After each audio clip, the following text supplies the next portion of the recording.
আমি আজকে আসছি পাবনা জেলার সুজনগর উপজেলার চর ভবানীপুর গ্রাম। এখানে আসলে তফাৎ জন্য আমি ভাই আছে আমার, ওনার সাথে সাক্ষাৎ করতে পারি নাই। ওনার এক খামারে আসছি, তো ওনার সাথে এই খামারে আসলে মেইন পরিচালনা করে ওনার সহধর্মিনী মাবিয়া খাতুন। তো ওনার সাথে কথা বলবো আর বিস্তারিত কথা বলবো। ওনার দুই ছেলেকে আমি পাবো, ওনার দুই ছেলের সাথে কথা বলবো। চলুন আমরা সেই খামারটা দেখি আর বিস্তারিত তাদের সাথে কথা বলি। আর আপনার আশেপাশে যদি কখনো কোনো সফলতা বা ব্যর্থতার গল্প থাকে তাহলে আমাকে জানান, আমি কামাল আহমেদ ছুটে যাব সেখানে।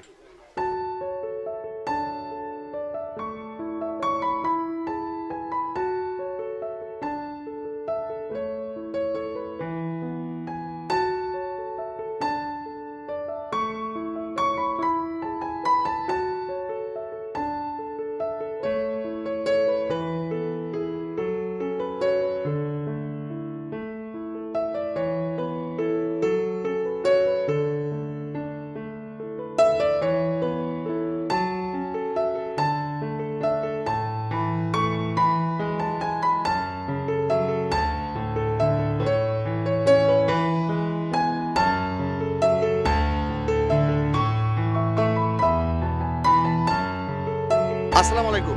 ওয়ালাইকুম আসসালাম। আচ্ছা, এই যে আপনার খামারটা যে পরিচালনা করতেছেন, দেখলাম আপনার কাজ করতেছেন খামারে, এটাকে আপনি নিয়মিত করেন? নিয়মিত না করলে কি আর গরু পুষে পারতেছি? এটাকে আপনি নিজে প্রতিপালন করেন? হ্যাঁ, আমু করতেছি, আমার ছেলে ফেলে আছে, তারপরেও মানুষ আছে, এর সাথে বেটার বউ আছে, এইটা নিয়ে আমরা থাকি, সবাই করি। সবাই মিলে দিলে করতেছেন? হ্যাঁ।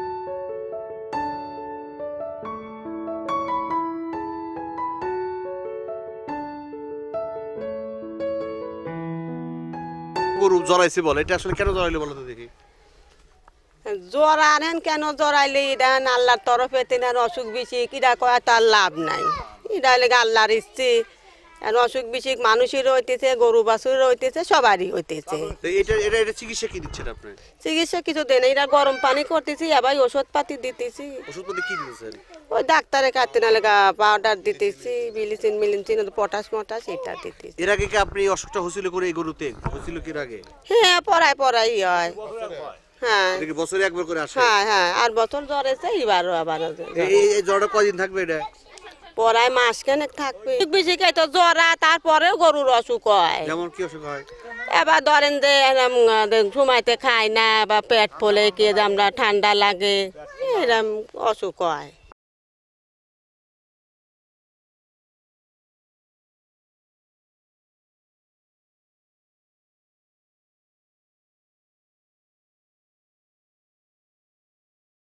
খাবার দর কি দিচ্ছেন আপনি? শাল গুঁড়ি আর কি দেন? এটা গাছ খেয়ার, এটা কয় বেলা দেন? দোবেলা খাইতেছে, শালগুড়ি দোবেলা যাইতেছে।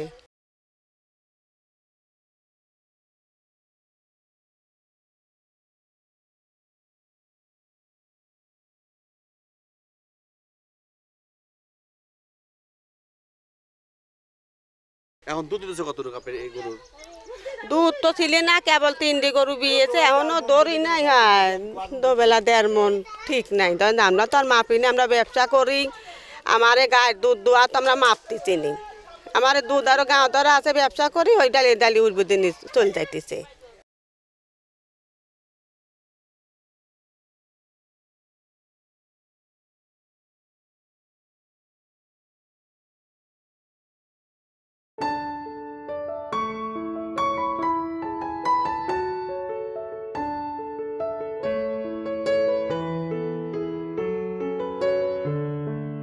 গরু কটা দিয়ে শুরু করছিলেন? কি এই খামার শুরু করছিলেন কটা দিয়ে? দুধি দিয়ে। এটা আপনি নিজে শুরু করছিলেন? হ্যাঁ, আমি নিজের তিনি, আমি সেই বহুকালের তিনি গরু পুষতেছি, তারপরে দেন বেশি হয়ে গেল, সেন খামার দিলাম। তখন খাবার দিলেন? হ্যাঁ। আচ্ছা, এমনি কি আপনার দুধ বেশির জন্য কোনো খাবার দিতে হয় এক্সট্রা? না না, তা আমরা দেইনি। আবার ঘাস পাতার খাওয়াই, ছাল খাওয়াই, খেয়ার খাওয়াই। ছাল কিসের ছাল? বসিও যে ভুসি। আচ্ছা, কাঁচা ঘাস কি খাওয়ান? খেসারি খাওয়াই। খেসারি কাঁচা? হ্যাঁ, আর কিছু খেসারি, খাওয়ান না? ডেমা বুনি, ডেমা খাওয়াই।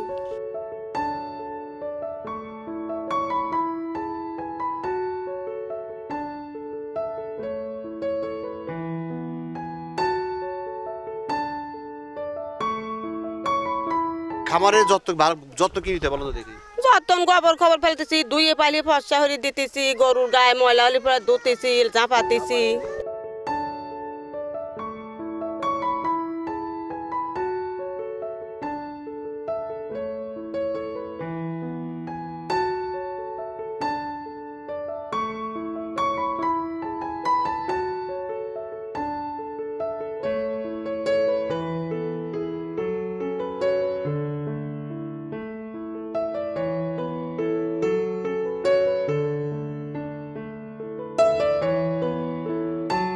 আর প্রিয় দর্শক, ইনি আসলে এখানে যে কাজ করে আর কি, আমরা বলবো লেবার বলবো আর কি আমাদের ভাষায়, উনি কথা বলবো।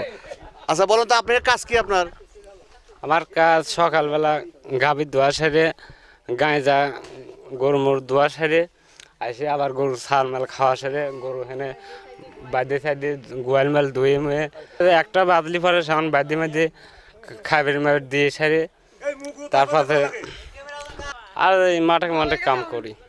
মাঠে কামড়ে কাজ করেন? আপনার বাসা কোথায়, বাড়ি কোথায়? আবার ওই পাশে। এই খামারে কতদিন হলো কাজ করেন আপনি? আর 2 বছর ধরে। 2 বছর ধরে কাজ করেন।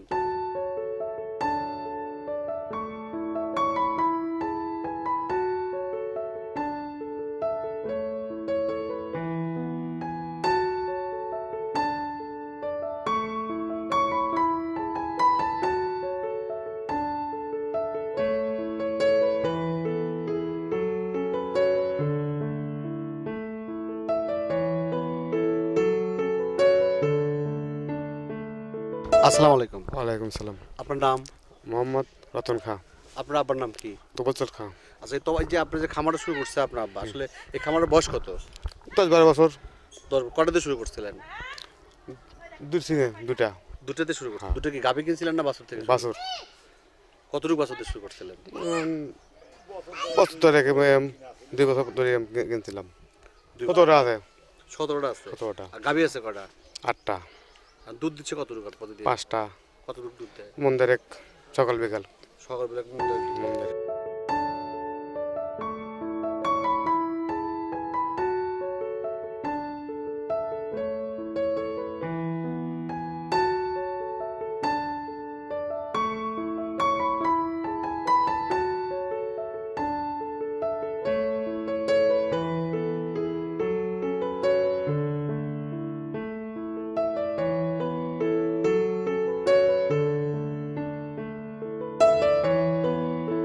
প্রিয় দর্শক, আমি কথা বলবো আসলে এই খামারের যে মালিক তার ছেলের সাথে। আসসালামু আলাইকুম। ওয়ালাইকুম আসসালাম। আপনার নাম? আমার নাম মোহাম্মদ শাহিন আলম। আচ্ছা, আপনি এই যে খামারটা, যদি আপনাকে পাইনি আমি, তারপর আপনি এই খামারটা নিয়ে আছে ভবিষ্যৎ পরিকল্পনা কি আপনার? ভবিষ্যৎ পরিকল্পনা বলতে সরকার যদি আরও সহযোগিতা করে বা এই যে রাস্তাঘাট বা ড্রেন নেই, ড্রেনের যদি সহযোগিতা করে তাহলে ভবিষ্যৎ আরও মানে গরু পালার ইয়ে আছে আর কি, মানে ভবিষ্যৎ পরিকল্পনা আছে। কিন্তু সার্বিক সহযোগিতা করলে যদি তাহলে ভালো হয়। তো ওইরকম ইয়ে নাই। আর হচ্ছে ধরেন আবর্জনা বা গোবর বা যদি ড্রেন হয় তো নদীতে বা অন্য সাইডে ফেলে দিলে আরও মানে একটু পরিষ্কার বা ভালো রাখা যায় আর কি। এটা তো আপনার পৌরসভা এলাকা আপনার মধ্যে? হ্যাঁ হ্যাঁ, পৌরসভা এলাকা। তো ঠিক আপনি চাচ্ছেন যে আপনার পাশ থেকে ড্রেন হলে? হ্যাঁ হ্যাঁ, ড্রেন হলে ভালো হয়। হ্যাঁ, ড্রেনটা অনেক দিন ধরে মানে বলা হচ্ছে আর কি, কিন্তু ওইরকমভাবে কার্যকর হচ্ছে না আর কি, কার্যকর করতেছে না সরকার বা এখানে যারা পৌর মেয়র টেয়র আছে তাদের। আচ্ছা, এখন এই খামারটা কত বড় করার ইচ্ছা আছে বলুন দেখি? ওটা মানে বড় করার ইচ্ছা আছে, মানে ক্রমেই বড় করার ইচ্ছা আছে আর কি। আচ্ছা, আপনার একটা শিক্ষিত ছেলে, আমি জানতে পারছি আপনি শিক্ষিত ছেলে। আপনার এই যে আব্বা যে এই যে খামার করছে, তাতে আপনার কি মনে হয় আসলে কতটুকু গর্ব মনে হয় আপনার? গর্ববোধ তো হয় অবশ্যই, এত বড় একটা খামার আছে, এটা গর্ববোধ করা আবশ্যকীয় আর কি, ভালো। আচ্ছা, যারা বেকার আছে তাদের কি বলবেন আসলে? তাদেরকে বলবো যারা বেকার আছে তাদেরকে এরকম খামার করে তোলার জন্য, আর মানে সব দিক দিয়ে ভালো আর কি, সুযোগ সুবিধা ভালো, তারা বুঝতে পারবে যে এটা কিরকম আর কি। আসলে কি এটা লাভজনক? হ্যাঁ অবশ্যই লাভজনক। আচ্ছা, ঠিক আছে, ধন্যবাদ।